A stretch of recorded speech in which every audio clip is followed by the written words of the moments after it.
j'espère que vous allez bien. Je suis super contente de vous retrouver aujourd'hui pour cette toute nouvelle vidéo.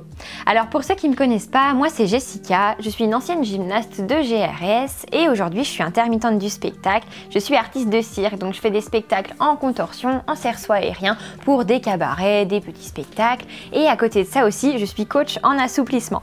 Aujourd'hui, j'ai décidé de vous parler de la motivation parce que c'est un sujet que je trouve très important et on me pose souvent la question Jess, comment tu fais pour trouver le courage, la motivation de t'entraîner autant? Alors qu'en réalité, je suis absolument comme tout le monde. Il y a des jours où j'ai clairement la flemme et je préférerais rester dans mon canapé à grignoter plutôt qu'aller m'entraîner. Donc aujourd'hui, j'ai décidé de vous partager mes petites astuces. Donc selon moi, le premier point le plus important, c'est vraiment de vous fixer un but. Il faut absolument que vous sachiez pourquoi vous faites tout ça, pourquoi vous allez vous entraîner et travailler dur. Donc c'est important d'avoir un but qui vous parle, qui vous tient à cœur et que vous avez choisi par vous-même. Il faudra vous fixer un but qui soit à long terme, plutôt général, mais quand même assez précis et réaliste. Donc ça peut être par exemple, je décide dans 3 mois de toucher mon grand écart. Mais pour vous motiver à arriver jusqu'ici, il va vous falloir des petits objectifs à court terme parce que 3 mois c'est très long et c'est dur de rester hyper motivé sur 3 mois, donc c'est pour ça qu'on va s'ajouter des petites étapes. Et pour définir ces petits objectifs, il faut que vous vous demandiez qu'est-ce que je dois faire, qu'est-ce que je dois mettre en œuvre pour réussir à atteindre mon but. Donc là en l'occurrence c'est réussir à toucher son grand écart. Alors demandez-vous qu'est-ce que je peux faire pour y arriver. Donc c'est très simple, il y a plein de choses. Ça peut être par exemple réussir à enlever les mains, enlever les briques qui sont sous nos mains. Ça peut être aussi réussir à lâcher les mains pendant 10 secondes. Ça peut être réussir à poser son mollet au sol. Voilà, fixez-vous des étapes. Allez-y par étapes, progressivement en fait. Et ce qui peut être pas mal aussi, c'est de vous fixer un nombre d'entraînements par semaine. Si par exemple pour réussir votre écart, vous voulez vraiment mettre toutes les chances de votre côté, je vous conseille de vous fixer comme petit objectif intermédiaire de s'entraîner 3 fois par semaine, de réussir à se tenir à ces 3 séances. C'est un exemple, hein. Ça peut être 2, ça peut être 1 selon votre objectif bien sûr. Et c'est pour ça qu'on va voir là par la suite que c'est hyper important d'être bien organisé.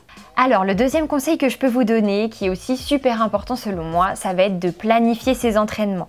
Maintenant que vous avez un but bien défini, vous devez absolument tout mettre en œuvre pour y arriver. Si c'est vraiment ce dont vous avez envie, il faut s'en donner les moyens. En fait, souvent j'entends des gens qui me disent non mais là je me suis pas entraînée parce que j'avais pas le temps ou je trouve pas le temps de travailler mes écarts. Et moi la première, hein, je suis bien d'accord, ça m'arrive aussi de le dire que je manque de temps. Mais en réalité, soyons honnêtes, on a toujours le temps pour faire les choses qu'on a envie, les choses qu'on aime. On trouve toujours un petit peu de temps. Donc tout est une question de priorité et c'est pour ça que là ça va vraiment être à vous de revoir vos priorités si vous voulez mettre tout en œuvre pour réussir à atteindre cet objectif. Forcément, si vous faites de vos entraînements une priorité, c'est sûr que derrière vous aurez plus de résultats. Mais après, forcément ce sera peut-être au détriment de vos heures de sommeil si vous choisissez de vous lever tôt le matin pour vous entraîner ou au détriment de vos heures passées avec, de moments passés avec votre famille, avec vos amis, si vous choisissez de vous entraîner plutôt le soir. Mais en réalité, moi je pense vraiment que c'est possible de tout concilier. On peut très bien passer 30 minutes sur un entraînement. Si vous les faites vraiment à fond, à 200% à bloc, ça peut être aussi efficace que passer 2 heures sur un entraînement où on le fait à moitié, où on est avec notre téléphone ou en train de papoter. Donc c'est pour ça que c'est super important de bien étudier votre planning et d'essayer de trouver les moments qui sont le plus propices à vos entraînements. Si vous savez que par exemple le soir vous êtes trop fatigué, choisissez plutôt de tenter de vous entraîner le matin ou à votre pause déj du midi ou inversement, si le soir c'est trop tôt, plutôt tester le soir. Vous pouvez faire une semaine de test pour trouver le bon rythme, ce qui vous correspond vraiment et après vraiment fixer vos entraînements, bien les définir. Mais en tout cas, vous devez vraiment planifier vos entraînements chaque semaine. C'est hyper important de noter le moment dans votre agenda ou si vous utilisez une application dans votre téléphone et pourquoi pas vous mettre un rappel. En fait, en l'écrivant comme ça permet vraiment d'acter votre séance et ça va devenir une routine qui s'installera de façon automatique en fait. Mon troisième conseil, ça va être de rester le plus régulier possible. Alors c'est un conseil hyper bateau qu'on donne souvent en assouplissement. On dit il faut être le plus persévérant possible, bien régulière, s'entraîner souvent, etc., etc. Sauf que si je vous dis ça aujourd'hui, c'est parce que peut-être vous avez pu remarquer que quand on se lance dans une nouvelle activité, au début c'est trop cool, on adore, on y va souvent et ça pose pas de soucis, c'est top. Mais dès qu'on s'arrête un petit peu trop longtemps, on a cette petite voix dans la tête qui nous dit viens viens sur le canapé regarder des vidéos de chats, viens grignoter, viens glander. Non, en vrai je dis ça parce que je trouve que c'est vraiment très dur de se remettre à l'entraînement après une grosse pause. Bien sûr, je dis pas qu'il faut jamais s'arrêter, évidemment que c'est super important dans le travail de la souplesse de savoir aussi prendre le temps de récupérer, c'est là qu'on progresse, c'est là que les muscles se régénèrent, etc. C'est hyper important, mais pas à l'excès non plus. Voilà, il faut faire attention à ce que ça dure pas trop longtemps quand même.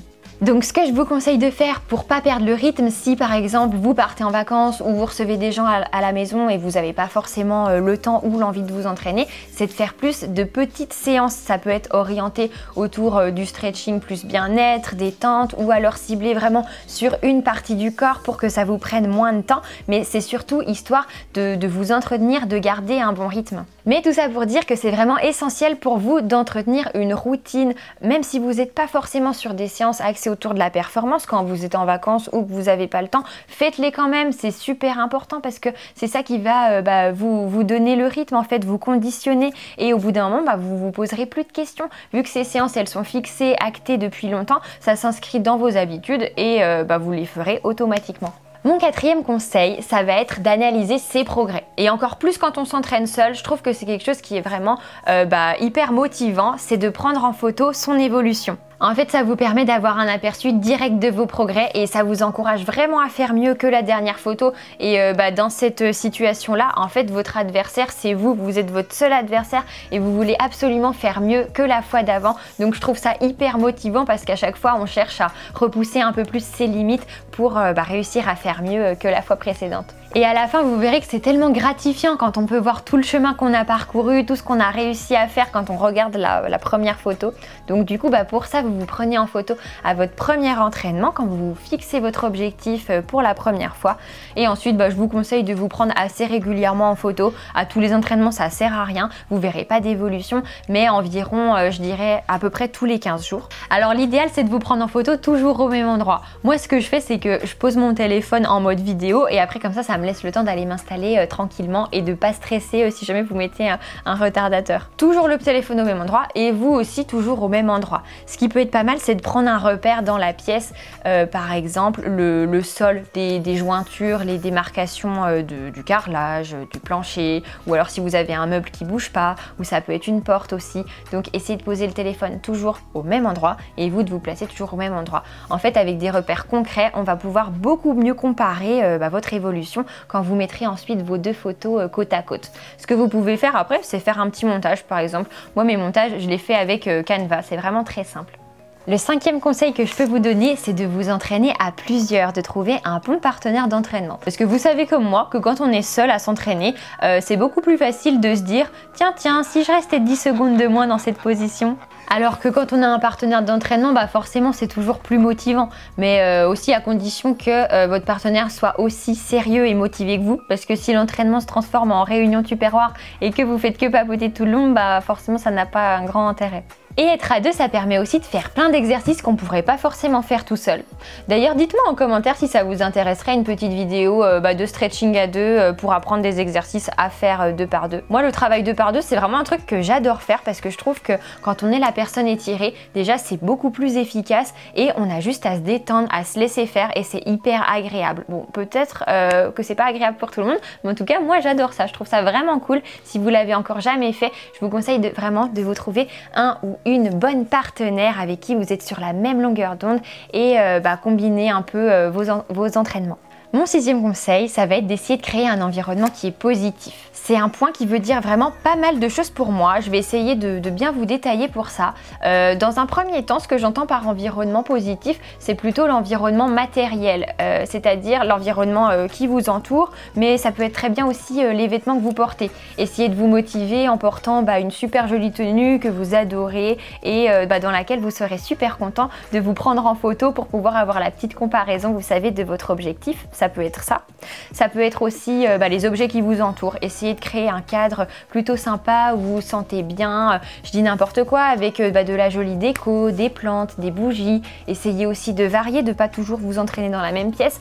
Ça peut changer de vous entraîner un petit coup dehors ou de déménager votre salle d'entraînement, d'essayer de vous trouver un nouveau cadre assez sympa. Mais bien sûr, essayez de trouver toujours un endroit assez calme où vous savez que vous n'allez pas être dérangé, parce que s'il y a des enfants et des animaux qui courent partout, c'est pas forcément l'idéal pour essayer de se détendre et de bien respirer. Quand je parle d'environnement positif, je veux aussi parler des gens qui vous entourent, c'est-à-dire votre famille, vos amis, vos coachs, vos partenaires d'entraînement. C'est super important d'être avec des gens qui vous veulent du bien et qui vous tirent vers le haut. Donc on va éviter tout ce qui est comparaison, jugement, essayez de trouver des partenaires qui vous motivent, qui vous encouragent, qui sont positifs. Voilà, c'est de cette façon-là que vous allez y arriver. Donc vous allez laisser de côté tous les discours négatifs, les critiques, les remarques désagréables qu'on a déjà pu vous faire.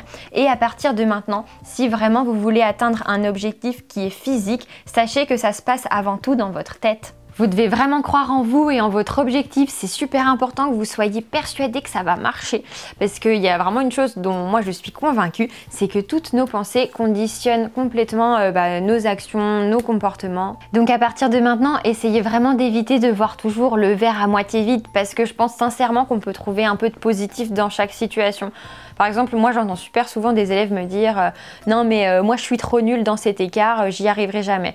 Bon, c'est possible que vous soyez assez loin. Donc dans ces cas-là, évitez de vous juger et de porter un jugement de valeur à ce que vous êtes en train de faire.